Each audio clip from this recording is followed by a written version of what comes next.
Hey everybody, it's your Uncle Bear. So, as many of you know, I'm a recovering alcoholic. Been sober for a little over 19 years. And my brother, my older brother, God rest his soul, he was an alcoholic too. Uh,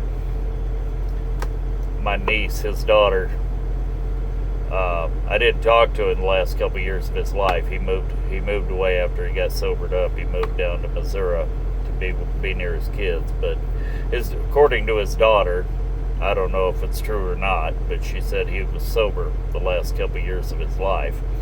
Died of a heart attack. But anyway, I had to tell I got to tell you some drunken logic. And I was still drinking at the time.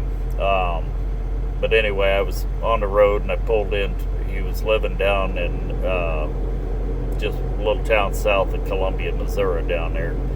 He was a produce manager all his life. He was damn good at it. He did it for over 30 years. And anyway, he was working at a store down in this little town. And I was going through the area, so I decided to stop in and see him, have supper. And anyway, he told me just pull into the store lot, there's a place across the street that had pretty good food. So I said, all right, I'll meet you there at the store. So I pull into the parking lot at the grocery store, and pretty soon he comes pulling up in a cab. He gets out of this cab, and I asked him, I says, where's your car? And he said, well, I sold it. I said, why'd you sell it? He said, well, I knew I'd get it. He said, I knew I'd end up getting a DWI if I kept driving.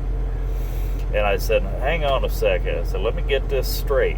And like I say, at that time, I hadn't sobered up yet, but even I found the flaw in this logic. I said, let me get this straight. Rather than quit drinking, you quit driving? Does that seem odd to you? Unreal. But that's an alcoholic's logic. That's an alcoholic's logic. Have a great day, everybody. Be safe out there. And if you think you might have a problem, you probably have a problem. Be safe.